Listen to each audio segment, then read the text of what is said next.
2020년 대한민국 실내악 작곡제전 두 번째 공연의 세미나를 진행할 박수인입니다. 이번 공연에서는 6곡의 작품이 연주됩니다. 모두 각자만의 특별한 아름다움이 돋보이는 작품들인데요. 이번 세미나의 주제는 현대음악에서의 시간성으로 정해봤습니다. 이 주제는 현대음악을 공부하면서 제가 최근에 관심을 가지고 살펴보고 있는 주제이기도 한데요. 이번 공연에서 연주될 작품들을 꼼꼼히 분석해보니 자연스럽게 제 관심과 연결되는 지점들이 있어서 이를 중심으로 오늘 세미나를 진행해 보려고 합니다. 물론 이 6작품들을 시간성이라는 하나의 키워드로만 설명하기는 어려운 부분들도 있습니다. 큰 줄기는 현대음악에서의 시간성으로 두되 각 작품이 가진 고유의 특성들도 함께 살펴보도록 하겠습니다. 작품 분석을 시작하기 전에 음악에서의 시간성에 관한 내용을 간단히 살펴보려고 합니다. 작곡가이자 음악 이론가인 조나단 크레이머는 음악에서의 시간에 관한 문제를 The Time of Music이라는 책에서 집대성하고 있는데요. 이 책에서 크레이머는 음악이란 시간 속에서 펼쳐지는 것임에도 불구하고 그동안 음악에 관한 논의가 시간이 아닌 음고에만 오래도록 주목되어 왔다는 점을 비판하면서 음악에서의 시간에 대해서 굉장히 폭넓게 다루고 있습니다. 크레이머는 음악에 나타나는 선적인 시간 또는 연속적인 시간과 선적이지 않은 시간, 불연속적인 시간을 구분해서 설명합니다. 조성 확립 후에 서양 음악 안에 나타나는 시간관은 선적인 시간, 연속적인 시간관입니다. 이때 선적이라고 하는 것은 하나의 음악적 사건이 앞에 일어난 어떤 사건에 대한 결과이거나 또 앞으로 일어날 사건에 대한 원인으로 작용한다는 것을 의미합니다. 이런 선적인 시간성은 조성을 벗어난 제2 빈악파의 음악에서도 발견되는 특징입니다. 20세기 중반에 들어서면 이런 선적인 시간관에 본격적인 변화가 생겨나게 되는데요. 그 계기는 매우 복합적이지만 하나의 경우를 소개하자면 드뷔시의 재발견을 들 수 있습니다. 다름슈타트의 아방가르드 작곡가였던 블레즈, 슈토카우젠, 아이메르트 같은 이런 작곡가들은 1950년대와 60년대에 드뷔시의 후기 작품에 몰두하고 있었습니다. 이들은 드뷔시 음악이 기존 음악의 형식 체계로는 설명할 수 없다고 생각을 했는데요. 블레즈와 아이메르트는 드뷔시의 음악을 분석하면서 서양 음악 역사에서 300여 년간 굳건히 자리 잡아온 이른바 건축적 음악에 어떻게 반박할 수 있을지 고민했습니다. 스토카우젠 역시 드뷔시 음악의 새로운 형식은 어떤 목적론적인 극적 형식과는 거리가 먼 것이라고 생각했고요. 드뷔시 음악에 영향을 받은 순간 형식, 모먼트 폼을 새로이 확립하게 됩니다. 이 형식은 현재까지도 많은 현대 작곡가들에게 중요하게 실험되고 있습니다. 다름슈타트 작곡가들이 드뷔시 음악 형식에서 발견한 새로운 특징은 바로 불연속성이었습니다. 드뷔시의 새로운 형식에서 하나의 음악적 사건은 앞선 것의 결과라거나 혹은 앞으로 나올 것과 관계 맺지 않는 어떤 독립적인 성격을 갖는 것처럼 보였습니다. 또한 하나의 음악적 제스처는 변형되거나 혹은 발전되지 않는다는 점에서 블레즈가 언급한 건축적 음악과도 좀 다른 것이었습니다. 슈토카우젠의 순간 형식 역시 이러한 음악적 섹션들의 불연속성에 기반합니다. 슈토카우젠은 순간 형식을 자유로운 음악적 섹션들, 즉 순간들로 만들어진 형식이라고 설명합니다. 자유로운 음악적 섹션들은 전체 작품에서 어떤 역할을 하는 것이 아니라 완전하고 독립적인 음악적 발화들로 인정되는 거죠. 이처럼 서유럽 음악에서 비선적인 시간성에 대한 관심은 20세기 이후에 나타난 새로운 특징입니다. 하지만 그렇다고 해서 선적인 시간 그리고 비선적인 시간이 각각 전통음악과 현대음악을 가르는 특성이라고는 할 수 없습니다. 오히려 현대음악에서는 이 두 가지 시간성이 모두 중요하게 나타납니다. 서로 다른 시간이 포개지기도 하고 또 왜곡되기도 하면서 나타나고 있습니다. 예컨대 1960년대 작곡된 아르보 페르트의 끄레도의 각 섹션은 조성, 12음열, 미크로폴리포니, 우연적 즉흥 연주 섹션 등 그 자체로 독립적이고 불연속적인 섹션들이 굉장히 이렇게 병치되어 있음에도 그 일련의 진행 과정은 하나의 클라이막스를 향해 가는 선적인 진행을 보여주고 있습니다. 이런 복합적인 경우가 심지어는 조성음악에 나타나기도 하는데요. 요한 세바스찬 바흐의 프렐류드 시장조 이 작품을 보면 리듬 음영과 텍스처는 처음부터 끝까지 일관적으로 진행이 됩니다. 리드믹 제스처가 변형되거나 발전되지 않죠. 적절할지 모르겠지만 쉔커의 용어를 빌리자면 바흐의 시장조 프렐류드의 정경층은 비선형적 시간성을 보여줍니다. 그렇지만 후경층의 화성적 진행은 여타의 조성음악과 마찬가지로 일방향적인 선적인 시간관을 보여준다고 할 수 있습니다. 이처럼 20세기 이후에 새롭게 자리 잡은 비선적인 시간관은 이미 서유럽 음악 안에 깊이 내재되어 있던 선적인 시간관과 만나면서 새로운 패러다임을 맞이하게 됩니다. 이제 오늘 다룰 작품들을 이러한 음악적 시간성을 중심으로 하나씩 알아보도록 하겠습니다. 간략하게 살펴본 것처럼 음악에서의 시간성에 관한 문제는 음악적 프로세스 그리고 형식과도 밀접하게 관련됩니다. 그래서 오늘 세미나에서는 각 작품의 음악적 프로세스와 형식을 중심으로 분석을 해볼 거예요.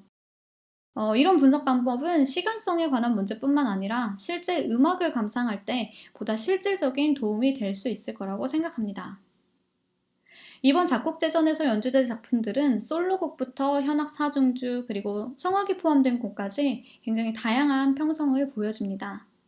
실제 공연의 연주 순서는 화면에서 보는 것과 같지만 오늘 세미나는 논의의 흐름을 따라 공연 순서와는 조금 달리해서 진행해 보도록 하겠습니다. 첫 번째로 살펴볼 작품은 작곡가 김지영의 플룻과 첼로를 위한 판문점입니다. 이 글은 작곡가 김지영이 자신의 작품 판문점에 대해 설명한 곡 해설입니다. 작곡가에 따르면 판문점은 가슴을 뜨겁게도 차갑게도 하는 곳이고 어제 총탄이 날아갔어도 오늘은 악수를 하는 곳, 넘을 수 없지만 동시에 유일한 통로가 되는 장소입니다. 작곡가는 이렇게 아이러니한 공간인 판문점의 여러 색깔, 바람, 공기 이런 것들을 플룻과 첼로로 묘사하고 있습니다.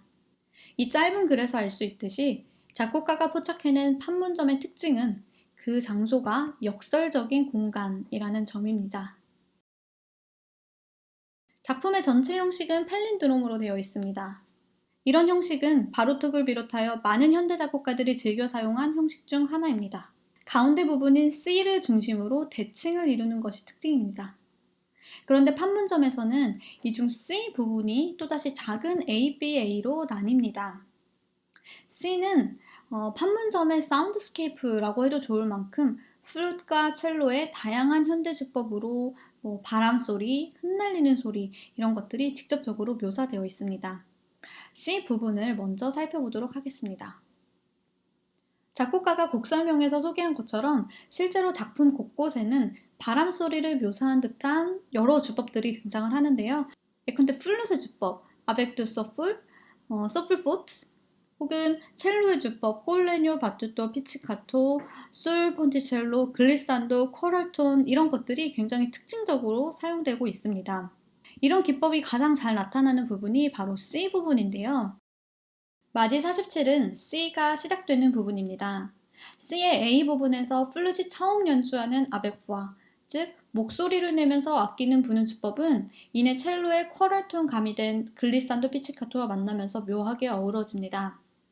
이어서 플룻의 키클릭 사운드 그리고 그 소리 직후에 첼로의 하모닉스 글리산도와 연결되고 또 플룻의 스풀4 기법과 다시 첼로의 꼴레뇨 바투토까지 들려오는데요. 특히 마디 54, 55의 첼로와 플룻의 글리산도는 두 악기가 각각 저음 현악기, 고음 목관악기라는 서로 완전히 성격이 다른 악기라는 사실을 무색하게 할 만큼 자연스럽게 연결돼서 굉장히 흥미로운 사운드를 만들어냅니다. C의 A 부분이 환경의 소리를 묘사했다면 B는 그 공간의 분위기를 묘사하는 듯합니다. 플룻의 선율은 앞구미문, 그리고 국악의 식임새를 떠오르게 하는 쿼럴톤 미끄러지는 끄듬으로 장식돼서 어딘지 모르게 쓸쓸함을 풍깁니다. 그리고 B 이후에 다시 돌아온 C의 A에서는 플룻의 키클릭과 또 첼로의 꼴레뇨 바투토 이런 기법들이 다시금 나오게 되면서 주변의 소리들을 묘사합니다. C의 가운데 부분, 즉 작품의 한가운데에 이렇게 쓸쓸하면서도 아름다운 선율이 놓인 건데요. 이 선율은 소음에 가까운 C의 A 부분 사이에 놓이면서 큰 대비를 이루어내어 굉장히 인상적인 음악적 효과를 만들어냅니다. 이처럼 작곡가는 판문점의 소리와 분위기를 음악적인 소리로 묘사할 뿐만 아니라 그 공간이 가진 패러독시컬한 특징을 음악적 대비를 통해서도 보여줍니다. C 부분이 A, B, A로 다시 나뉘면서 그 안에서 대비를 만들어낸 것처럼 A와 B 역시 음악적 대비를 보여줍니다. A 부분에서는 C 음이 매우 강조됩니다.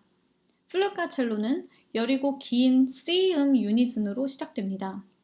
네 번째 반복될 때 두 악기는 두 옥타브 도약 상행한 C 음으로 옮겨간 다음에 유니즌으로부터 점차 간격이 벌어지면서 서로 다른 길을 가기 시작합니다. 그러나 두 악기는 다시 C 음으로 되돌아오면서 계속해서 C 음을 강조하게 됩니다. B로 들어서면 긴 음가는 사라지고 두 악기 모두 짧은 음가를 바쁘게 연주합니다. 5있다는 표, 6있다는 표, 7있다는 표를 연속적으로 보여주는 틈에서 A 섹션에서 나타난 흔적을 찾기는 어렵습니다. 빠르기도 54에서 100으로 2배가량 빨라졌습니다. 이렇게 A와 B는 템포, 음형, 텍스처 모든 면에서 대비를 이루고 있습니다. 많은 작곡가들은 대비를 이루는 두 섹션을 만들기 위해서 이런 전략을 사용합니다. 특히 이 곡의 경우 A 섹션에서 C 음이 매우 강조되었기 때문에 B 섹션에서는 C 음이 사라지거나 혹은 C 음이 아닌 다른 음이 중심음으로 등장할 것을 기대하게 됩니다. 그런데 흥미롭게도 B 섹션에는 여전히 C 음의 흔적이 남아 있습니다. B 섹션은 플룻의 C 음으로 시작을 하는데요. C 음이 점점 드러나는 것은 B의 중반부에 들어서부터입니다. 화면의 악보를 보면 앞서 살펴보았던 5있단, 6있단, 7있단 음표가 잇따라 나오는 패시지에서 첼로의 시작음과 플룻의 끝음은 모두 C 음으로 나타납니다. 이러한 경향은 뒤에서 나오는 부분에 더 두드러지는데요. 이어지는 부분에서 첼로의 바쁜 패시지는 C 트레몰로 지속음으로 그리고 다시 C 음으로 시작되는 빠른 패시지로 연결되고 이는 자연스럽게 플룻의 파편적 스케일로 연결이 됩니다. 여기에서 C 음은 폴티시모와 악센트로 강하게 강조되죠. 이러한 특징은 다른 모든 음악적 측면에서 대비를 이루는 두 섹션이 화성적으로는 여전히 같은 음을 토대로 두고 있음을 보여주는데요. 이는 작곡가가 판문점이라는 공간에서 포착한 아이러니를 음악 속에 효과적으로 잘 담아낸 지점이라고 할 수 있습니다. 이어서 살펴볼 작품은 작곡가 김수호의 현악사중주입니다. 작곡가는 곡 해설에서 작품에 대해 구체적으로 설명하고 있습니다. 작곡가에 따르면 곡의 전반적 진행은 긴장과 이완의 테두리 안에서 불규칙적인 반복을 통해 나타난다고 합니다. 이 불규칙적 반복은 이 곡의 음악적 프로세스를 형성해 나가는 매우 중요한 요소로 작용합니다. 그런데 흥미로운 것은 이 불규칙적인 반복이 치밀한 논리적 토대 위에서 이루어진다는 점입니다. 전체 형식은 변주곡 형식입니다. 첫 번째 부분에서 제시된 재료들이 이후 변주 부분에서 특정한 현악기 주법으로 변주되는 형태입니다. 앞서 언급한 것처럼 음악은 불규칙적인 반복을 통해 진행되지만 그 과정은 점진적이고 논리적입니다. 이런 특징을 첫 번째 섹션에서 주의 깊게 살펴보도록 하겠습니다. 화면에 보이는 악보는 이 곡의 첫 8마디입니다. 첫 프레이즈는 브래킷으로 표기된 것처럼 7마디로 되어 있는데요. 이 첫 프레이즈는 다시 두 부분으로 나뉩니다. 도입부에서 네 악기는 동일한 리듬을 포르테와 액센트로 연주하면서 강력하게 시작합니다. 그런 후에 곧바로 스피토 피아노와 함께 세컨 바이올린과 비올라가 도입부의 두 마디와는 성격이 다른 글리산도와 부점, 꾸미문과 트릴이 사용된 두 선율을 대위적으로 연주합니다. 이 7마디로 구성된 첫 번째 프레이즈는 여러 차례 번영되고 또 반복의 과정을 겪는데요. 그 과정을 함께 보도록 하겠습니다. 첫 번째 프레이즈에 이어서 곧바로 나오는 두 번째 프레이즈를 브래킷으로 표기했는데요. 이 두 번째 프레이즈는 처음보다 2마디 늘어서 9마디로 제시됩니다. 앞부분은 처음과 유사한 진행을 보여주는 것에 반해 두 번째 부분은 꽤 길어졌습니다. 셋잇단 음영이 추가되었습니다. 이것 외에도 살탄도 주법이 새로 등장했습니다. 이 새로운 재료는 계속해서 중요하게 다뤄지게 됩니다. 세컨 바이올린과 비올라 두 대의 악기가 대위를 이루던 이 두 선율은 퍼스트 바이올린과 첼로가 추가돼서 네 악기로 확대되었습니다. 네 악기는 보다 복잡한 리듬 진행으로 얽히는데요. 특히 첫 번째 프레이즈의 비올라에서 지나가듯 들렸던 이 꾸밈음이 이제는 두 바이올린과 비올라에서 동시에 소리나면서 강조되게 됩니다. 화면에 보이는 악보에서 음영 처리된 부분을 제외한 것이 세 번째 프레이즈인데요.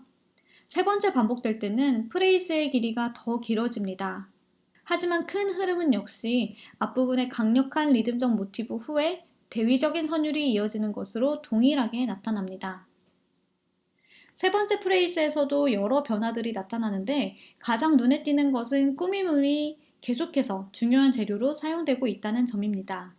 이제는 꾸밈음에서 있다는 표로 바뀌어 더욱 전면에 드러나게 되는데요. 미끄러지는 듯한 짧은 꾸밈음으로 시작된 장식음이 이제는 스케일, 그리고 아르페지오 형태까지 확장됩니다.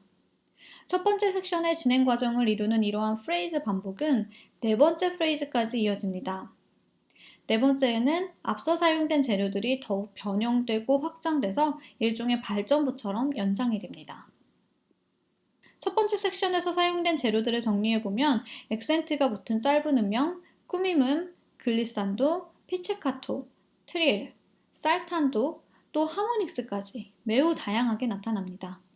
첫 번째 섹션 다음에 이어지는 변주들은 처음에 나왔던 이 재료들을 계속해서 제시하게 되는데요.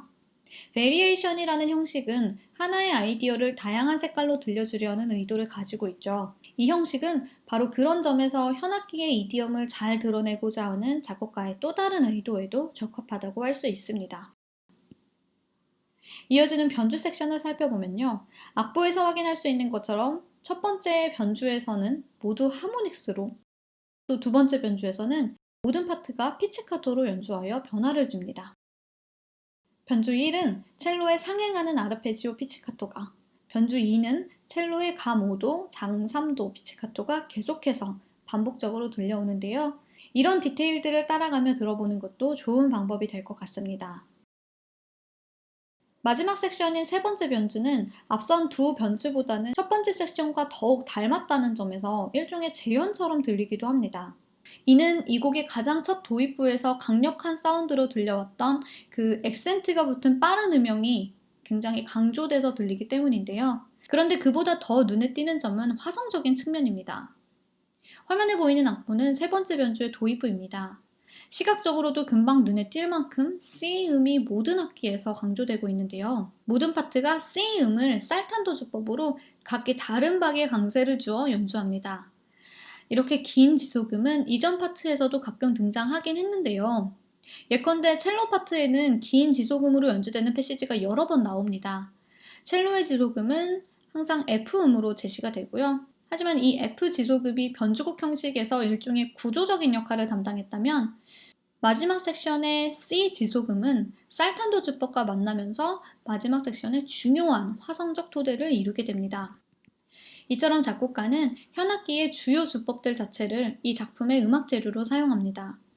첫 번째 섹션에서 보여준 음악 재료들 중 변주 1에서는 하모닉스가, 변주 2에서는 피치카토가, 또 변주 3에서는 C 음을 근거로 한 액센트 음영들이 전면에 드러나면서 더욱 중점적으로 사용되고 변형되고 있습니다.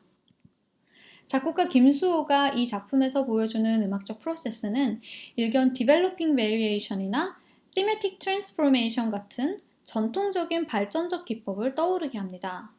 하지만 이 작품이 전통적인 것을 넘어서 현대적인 작품이 되는 것도 이 음악적 프로세스에서 발견할 수 있는데요. 바로 이 작품이 갖는 현대적인 시간성 때문입니다. 전통적인 발전적 프로세스는 작은 모티브에서 파생된 음악적 재료가 점차 축적되면서 커다란 하나의 전체로 구축되어 갑니다. 중요한 것은 이러한 과정이 선적인 시간 안에서 펼쳐진다는 점이죠. 이 작품 역시 섹션 1에서 자세히 분석해 보았듯이 첫 번째 프레이즈가 제시된 후에 그 음악 재료들이 변형과 확장을 이루며 진행되고 마지막 네 번째 프레이즈에서는 그 과정이 더욱 연장돼서 일종의 발전부처럼 진행된다는 점 때문에 전통적인 발전적 프로세스와 유사해 보입니다. 그러나 이 작품은 처음 제시된 프레이즈가 여러 번 반복됨으로써, 달리 말하면 어떤 음악적 제스처가 진행 중인 음악 사이에 계속해서 끼어들므로써 오히려 프로세스가 중단됩니다. 그래서 전체적인 음악적 프로세스는 리니어한 발전적 과정보다는 같은 성격을 가진 크고 작은 블록들의 집합 같은 형태를 띠게 되죠. 그러니 이 작품에서 시간은 과거, 현재, 미래가 일직선으로 펼쳐지는 일방향적 시간이라기보다는 각 사건들이 병렬적으로 포개진 시간이라고도 말할 수 있겠죠. 작곡가 김수호는 음악적 프로세스의 비연속성이라는 전통적인 음악과 현대적인 음악을 구분해주는 중요한 이 특징을 불규칙적인 하지만 재료의 변형과 확장을 통한 논리적인 반복 과정을 통해 보여주고 있다고 할 수 있습니다. 이런 특징은 미시적으로는 각 섹션의 프레이즈들이 진행되는 프로세스에서 또 거시적으로는 변주곡 형식으로 나타납니다. 세 번째로 살펴볼 작품은 작곡가 김혜원의 호러슨틀리입니다. 작곡가 김혜원은 수평이란 물체가 어느 한쪽으로 기울어지지 않고 평형을 이루고 있는 상태, 그리고 평형을 이루기 위해서는 물체의 무게와 받침점, 그리고 물체 사이의 거리를 적절히 조절해야 한다고 설명합니다. 작곡가는 소리 밀도의 평형을 맞추기 위해서 클라리넷과 첼로를 각각의 물체로, 그리고 양 악기 간의 조절을 위해 소프라노를 사용했다고 설명합니다. 말하자면 클라리넷과 첼로는 수평 저울 양 끝에 위치한 물체, 그리고 소프라노는 그 사이 수평을 유지하는 중심축으로 작용하는 겁니다. 이 작품에는 다양한 확장 기법들이 사용되었습니다. 화면의 왼쪽은 클라리넷, 오른쪽은 첼로 노테이션에 관한 설명입니다. 클라리넷은 에어 사운드부터 리드를 혀로 막는 슬랩텅, 같은 음을 다른 핑거링으로 동시에 트릴하는 컬러 트릴, 그리고 키클릭과 멀티포닉까지 호흡과 핑거링을 이용한 다양한 확장 기법들을 보여줍니다. 첼로 역시 현 위에 활을 튕기는 주법부터 보우 프레셔, 솔 폰티첼로와 꼴레뇨 바투토 등 현과 활의 탄력을 이용한 기법들이 사용되었죠. 셋 중에 가장 다양하고 재미있는 소리를 들려주는 것은 소프라노입니다. 소프라노 연주와 노테이션에 관한 설명은 꽤 길게 나와 있는데요. 세 가지 유형의 삼각형은 입 모양에 따라 달라지는 소리를 표기하고 동그라미는 바람 빠진 풍성 소리 혹은 공기 없는 소리 등으로 지시됩니다. 그 밖에도 Z트릴 표기는 벌레 소리를 묘사하는 등 사람의 목소리가 낼 수 있는 매우 다양한 소리들을 선보이고 있습니다. 언급한 것처럼 작곡가는 클라리넷과 첼로 사이의 축을 이루는 파트에 소프라노를 지정합니다. 노테이션에서 살펴본 것처럼 작곡가는 사람 목소리가 낼 수 있는 다양한 소리들을 소프라노로 보여주고 있습니다. 이 곡에서 소프라노가 내는 소리는 어떤 의미 전달을 위한 가사 같은 것은 전혀 없고요. 온전히 목소리의 포네틱한 특징만이 강조되고 있습니다. 인성이 기악처럼 다루어지고 있다고 할 수 있습니다. 수평의 축을 이루는 위치에 다른 악기가 아닌 소프라노가 배치된 것은 사람 목소리는 클라리넷이나 첼로처럼 악기라는 매체를 통해 소리나는 것이 아니고 그 자체로 자연의 소리이기 때문인지도 모릅니다. 인성은 어떤 매개체 없이 사람의 몸이라는 자연에서 나오는 순수한 중립적인 소리니까요. 사실 이 곡을 처음 들었을 때는 클라리넷과 소프라노가 독립적인 파트로 들렸어요. 이 두 악기와는 달리 큰 움직임 없이 화성적 토대를 지키는 첼로가 오히려 서로 다른 두 소리 사이의 중립적인 중심처럼 느껴졌거든요. 그런데 음악을 여러 번 들어보고 악보도 자세히 들여다보니까 클라리넷과 첼로를 수평 끝에 있는 두 물체로 둔 작곡가의 의도를 짐작할 수 있겠더라고요. 많은 음과 여러 확장 기법들을 바삐 연주하는 클라리넷, 그리고 개방현 음을 단조롭게 들려주는 첼로. 서로 성격이 이렇게 다른 두 악기 사이에서 소프라노는 자신만의 음악을 들려주기도 하지만 어느새 클라리넷과 첼로의 단편들을 모방하기도 하면서 두 소리 사이 그 중간 어디쯤에 놓이게 됩니다. 이제 음악을 좀 더 자세히 살펴보겠습니다. 화면에 보이는 악보는 이 곡의 첫 8마디입니다. 그리고 첫 번째 프레이즈이기도 합니다. 이 첫 번째 프레이즈의 제스처는 작품 안에서 여러 번 반복되어 나오기 때문에 편의상 A 제스처라고 표기할게요. 첫 번째 프레이즈에는 클라리넷과 소프라노만 연주합니다. 소프라노는 마디의 첫 박에 소리내고 클라리넷은 그 뒤를 따라서 소프라노의 빈 공간을 채웁니다. 그리고 프레이즈의 마지막은 소프라노의 긴 음가로 끝납니다. 좀 더 이어서 볼까요? 첫 A와 같은 제스처가 이번에는 조금 더 짧게 지속되고 금방 세 번째 반복을 시작합니다. 세 번째 프레이즈에서 마침내 첼로가 등장하게 됩니다. 세 번째 프레이즈의 마지막 부분, 성악이 긴 음가를 지속하는 마지막 부분에 투두두두 하는 소리가 처음 등장하는데요. 이 소리는 첼로의 리코쉐를 소프라노가 곧바로 모방하는 소리죠. 세 번째 프레이즈가 끝나고 난 뒤에 두 마디 쉬고 네 번째 프레이즈가 시작됩니다. 이번에는 좀 더 많이 변형됩니다. 하지만 여전히 A 제스처에 근거하고 있죠. 첫 방에 나오는 소프라노와 그 뒤를 잇따라 나오는 클라리넷의 리듬 관계를 보면 분명히 알 수 있습니다. 첼로는 이 둘 사이의 빈 공간을 재빠르게 파고듭니다. 악보에서 볼 수 있는 것처럼 첼로는 G음을 강조해서 들려줍니다. 첼로는 음악이 진행될수록 D, A, C 음을 들려주기 때문에 개방현의 음들을 중심으로 하고 있다는 점을 알 수 있습니다. 작품의 첫 부분에 여러 번 반복되어 강조된 이 A 제스처는 계속해서 음악이 진행되는 과정에 불쑥 나타납니다. A 제스처가 4번 반복되는 동안에는 세 악기 모두 자신들 고유의 음영과 리듬을 고수하지만 이후 A 제스처가 문득문득 돌아올 때는 세 악기가 서로의 성격을 바꿔가면서 연주되기도 합니다. A 제스처는 음악이 진행되는 동안 난데없이 등장하면서 예측 불가능한 반복을 보여줍니다. 즉 A 제스처는 작품 진행 과정에서 여러 번 반복되지만 그 반복은 규칙 없음이 곧 규칙이라고 해도 좋을 만큼 자유롭게 나타난다고 할 수 있죠. 이 같은 진행은 앞서 살펴본 작곡가 김수호의 음악적 프로세스와도 유사해 보이는 것 같습니다. 하지만 이 두 작품의 가장 큰 차이는 음악적 프로세스의 논리성에 있는데요. 두 작품은 하나의 프레이즈가 변형, 반복되면서 음악적 프로세스가 중단되고 지속되기를 거듭한다는 점에서 유사성을 띠지만 김수호의 현악사중주가 첫 번째 프레이즈의 음악 재료들을 기반으로 해서 논리적으로 발전적인 과정을 보여준다면 그와는 달리 이 작품은 우연적이라고 할 만큼 자유로운 반복으로 나타나게 됩니다. 이런 음악적 진행은 20세기 후반에 작곡된 볼프강 림의 작품들을 떠오르게 하는데요. 독일 음악학자인 루돌프 프리지우스와 벨기에 음악학자인 이브 노카트는 림 음악의 작곡적 프로세스의 특징으로 스판테이니어스 그리고 시스템리스를 꼽았습니다. 그러면서 림의 음악에서는 특정한 음악적 요소들이 미리 계획, 구조화되거나 혹은 미리 결정되기보다는 각각의 음악적 제스처들이 하나의 사건으로서 나타난다고 강조합니다. 이는 어느 정도 슈토크하우젠의 순간 형식에 영향을 받은 것이기도 합니다. 어떤 점에서 작곡가 김혜원의 이 작품은 림의 자유로운 작곡 방식보다는 순간 형식과 더 닮은 것 같기도 합니다. 음악적 시간이 공간적으로 다뤄진다는 인상 때문입니다. 말하자면 이런 겁니다. A, B, C, D라는 일종의 음악적 제스처가 선적인 시간 안에서 순서대로 펼쳐지는 것이 아니라 A에서 C로, B에서 D로 이런 식으로 시간적 도약을 할 뿐만 아니라 C에서 A로 혹은 D에서 B로 역행하기도 하면서 왜곡된 시간 혹은 공간적인 움직임 안에서 음악이 진행되는 것이죠.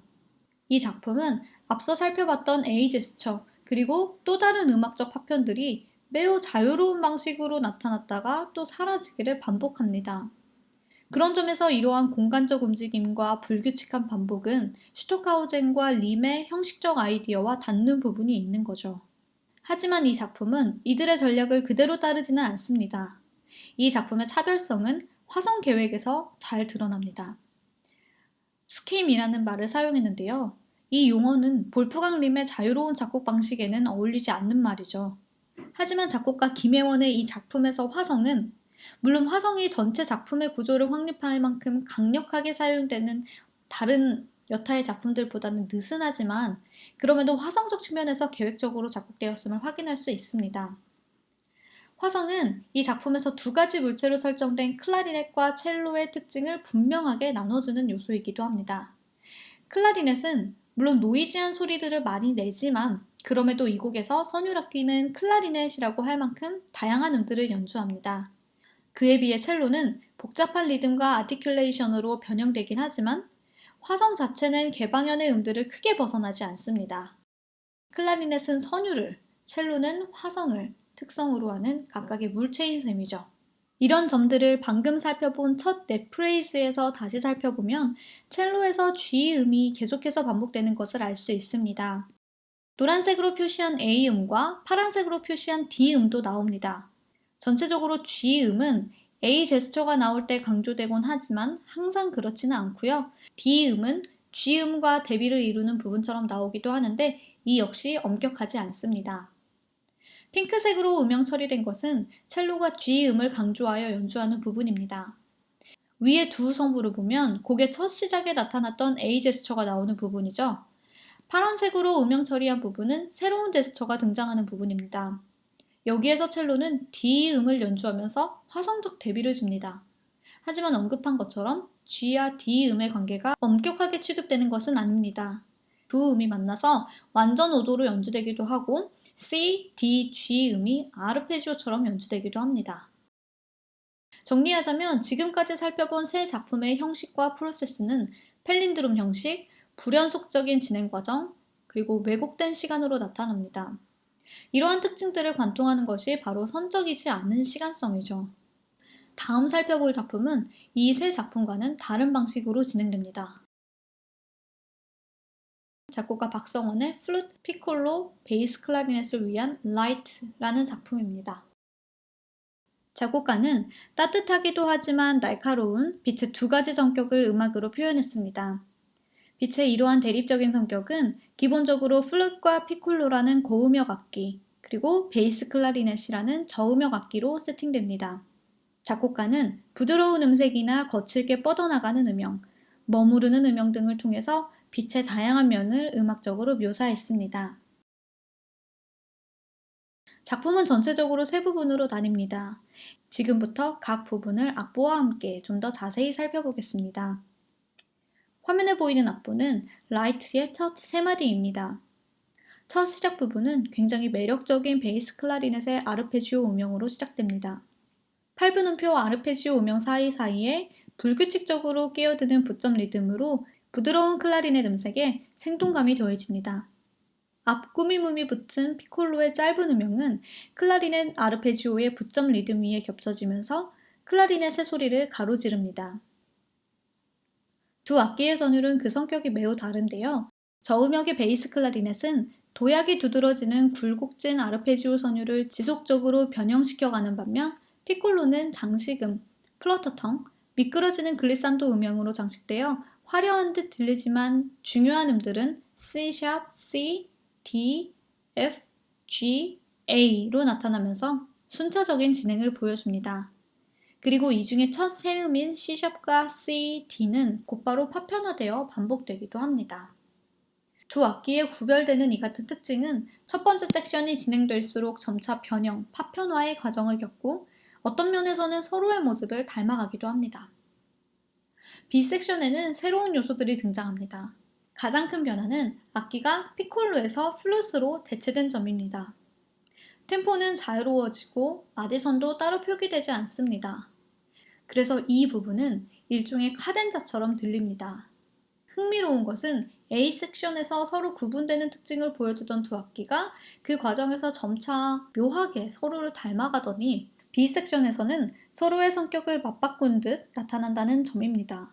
B 섹션이 시작되면 클라리넷은 A 섹션의 피콜로 도입부에서 중요하게 사용된 음들처럼 순차적인 음들을 들려줍니다. 베이스 클라리넷으로서는 매우 높은 음역을 스포르잔도가 붙은 트릴로 빠르게 연주하면서 음악적 텐션이 매우 팽팽하게 유지되는데요. 이런 긴장감은 갑작스럽게 세 옥타브 아래로 떨어지면서 약화됩니다.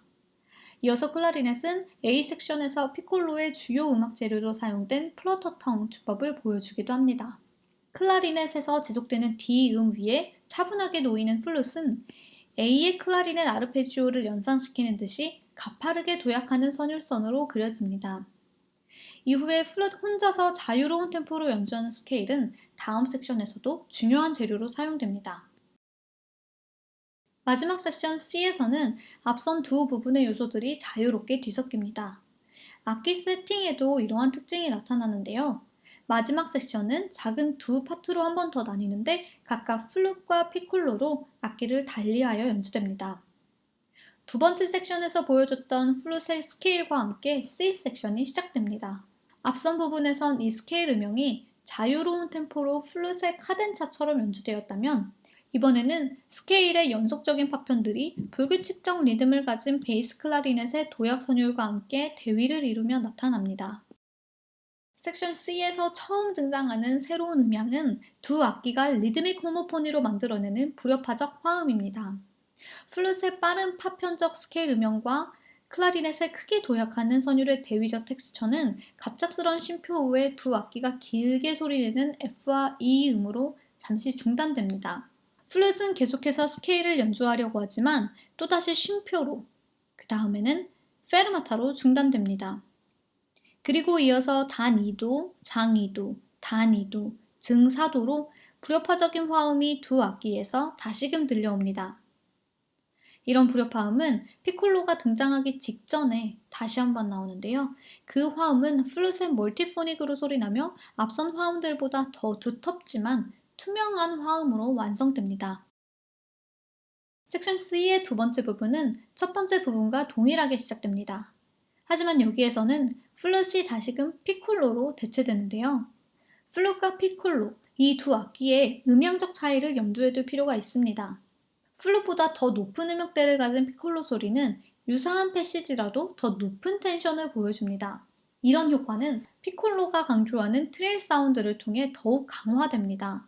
이는 앞서 B 섹션에서 클라리넷의 고음역 트릴에서도 보여주었던 효과이기도 합니다. 이처럼 섹션 C에서는 섹션 A와 섹션 B에서 보여주었던 여러 가지 주법과 재료들이 한데 종합됩니다. 이런 점은 화면의 앞부에서 확인할 수 있듯이 알 수 있듯이 B 섹션에서 사용된 플룻의 자유로운 아르페지오 음영이 A 섹션에서 클라리넷의 아르페지오에 나타난 규칙적인 박자감과 만나면서 새로운 조화를 이루고 있다는 점에서도 알 수 있습니다. 정리하자면 A 섹션은 클라리넷과 피콜로가 음고, 선율적 윤곽, 리듬적 측면에서 모두 대비를 이루다 점차적으로 서로가 서로에게 흡수되는 과정을 지나 대비를 이루는 B 섹션으로 이어지고, 마지막 C 섹션에서는 섹션 A와 B 재료들이 자유롭게 가공되고 변형된, 그러나 엄밀히 말해 앞에 두 섹션과는 다른 새로운 섹션으로 나타난다고 할 수 있습니다. 이런 진행은 앞서 살펴본 세 작품들의 불연속적 과정과 달리 각 섹션이 재료적 측면에서 긴밀하게 연결된 연속적 과정을 잘 보여줍니다. 그 과정은 태제와 안티태제, 그리고 그 종합인 진태제로 연결되는 일련의 변증법적 과정을 연상시킵니다.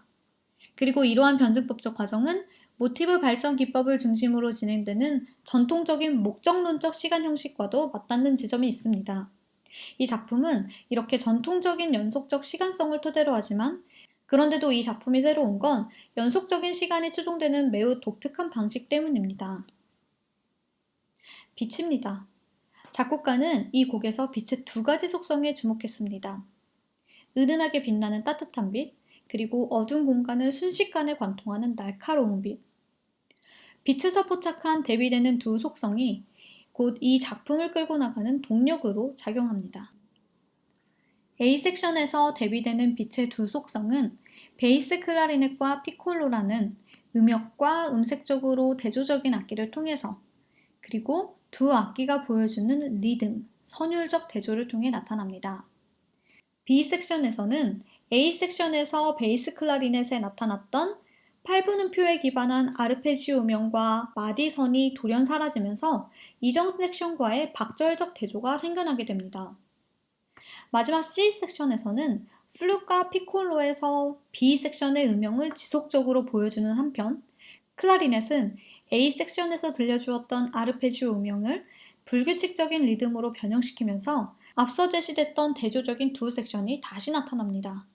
그러면서도 이전에는 들려준 적 없던 리드믹 호모포니를 통한 화성 진행이 새롭게 제시되면서 음악적 짜임새의 대비를 통해 음향적 대조를 만들어냅니다. 이처럼 작곡가 박성원의 라이트는 작곡가가 빛의 속성에서 포착한 대비라는 특징이 음색과 음역, 선율, 리듬, 박자, 그리고 텍스처라는 재료적 차원에서 뿐만 아니라 음악적 프로세스를 추종시켜 나가는 원동력이 됨으로써 전통적 프로세스인 변증법적 과정을 넘어선 새로운 연속성을 보여준다고 할 수 있습니다. 다음으로 살펴볼 마지막 두 작품은 세미나의 주제인 시간성보다는 작품의 개별적인 특성에 더욱 초점을 두어 알아보도록 하겠습니다. 먼저 볼 작품은 작곡가 방희연의 바이올린과 더블 베이스를 위한 사이입니다. 작곡가는 이 곡을 통해 우리가 삶 속에서 발견할 수 있는 여러 가지 사이에 대해서 다루었습니다. 작곡가는 나와 타자들 사이의 관계를 통해 형성되는 우리의 삶, 그리고 다른 것들과의 관계를 통해 확립되고 확장되는 나의 정체성, 이런 것들을 이 작품의 주제로 삼았습니다. 작곡가의 설명과 제목에서 알 수 있듯이 이 작품은 사이, 그리고 관계에 관한 작품입니다. 사이에 관한, 그리고 관계에 관한 작곡가의 생각은 나를 중심으로 한 나와 타자, 즉 나와 다른 사람, 나와 다른 사물을 넘어 사물과 사물 사이의 관계로도 뻗어나갑니다.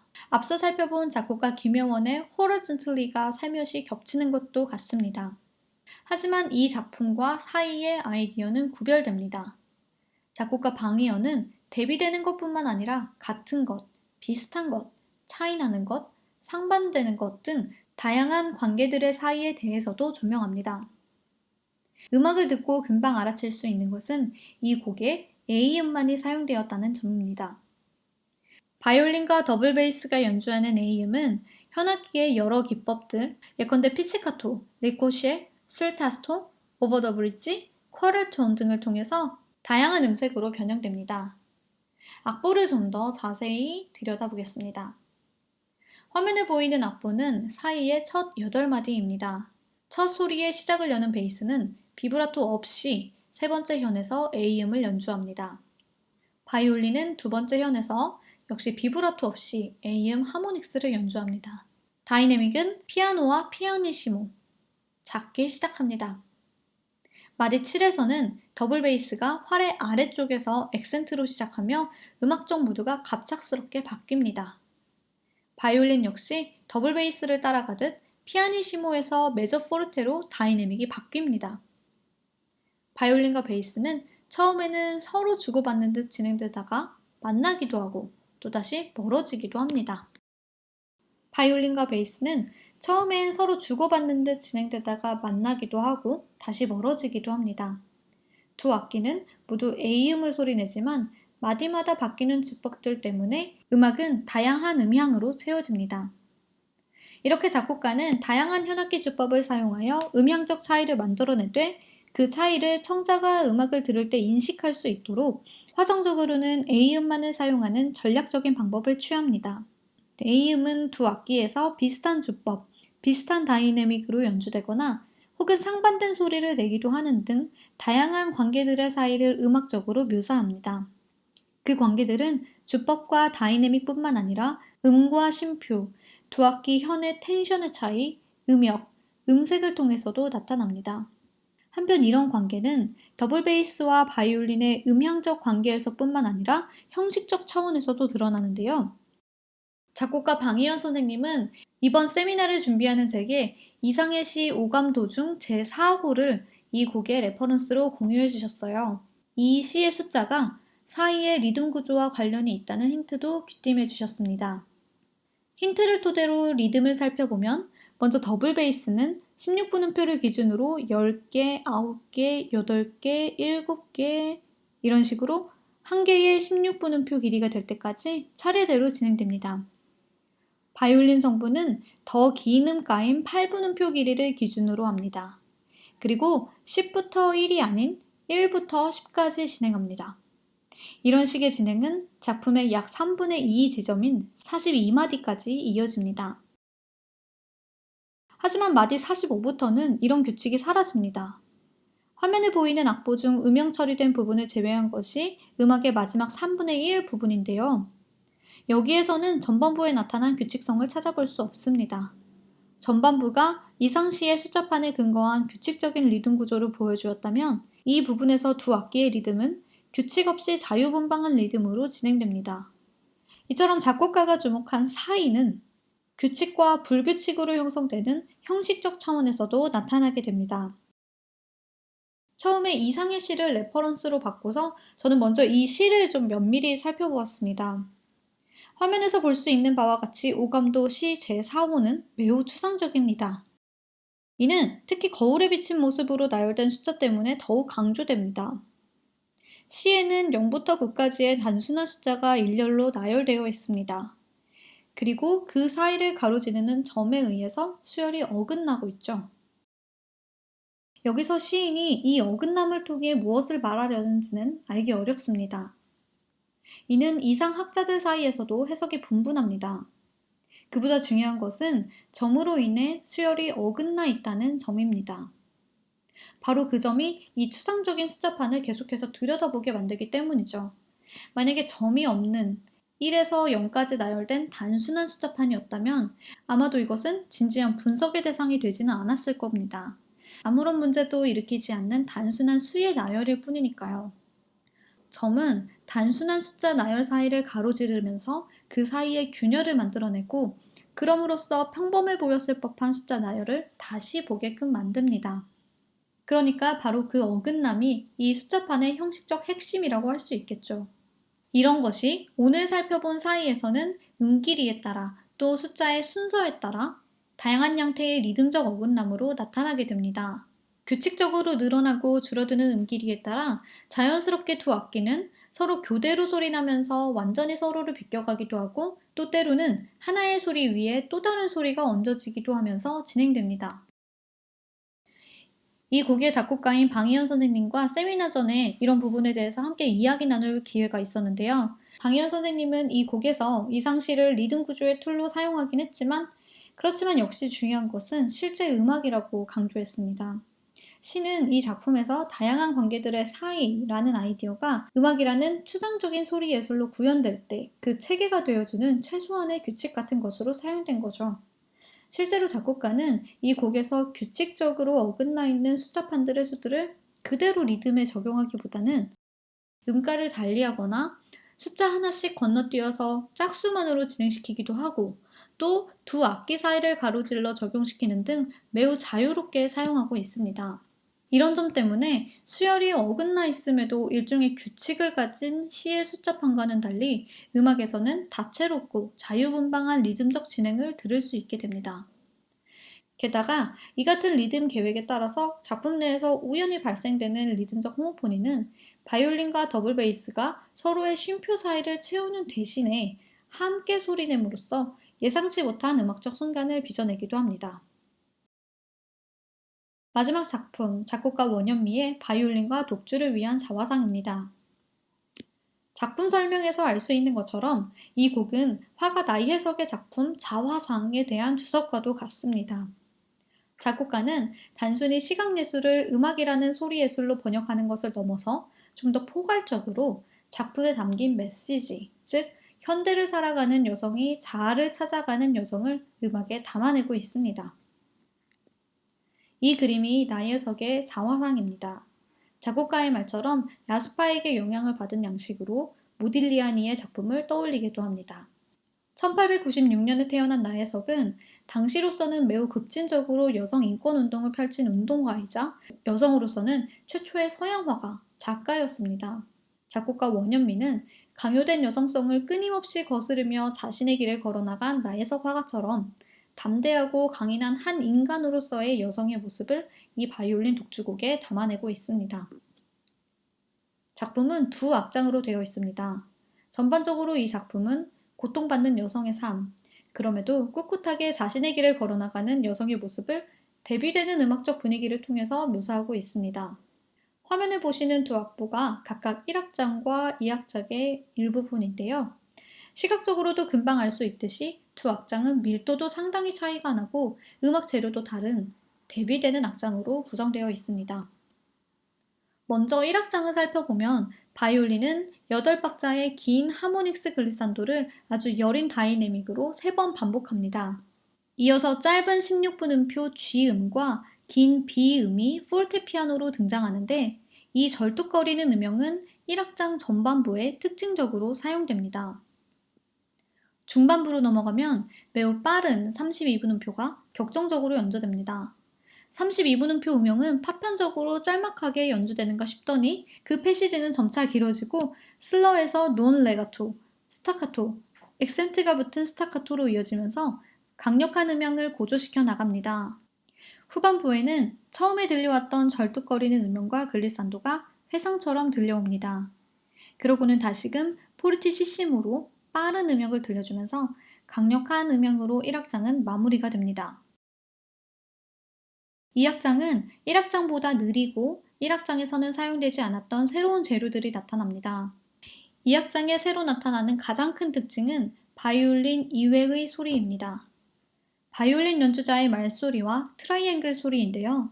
특히 바이올린 연주자가 읊조리는 말은 추상적인 음으로 분위기와 감정을 묘사하는 것을 넘어서 보다 구체적인 의미를 전달하고자 하는 작곡가의 의도를 드러냅니다. 화음을 사용한 것 역시 1악장과는 구별되는 특징입니다.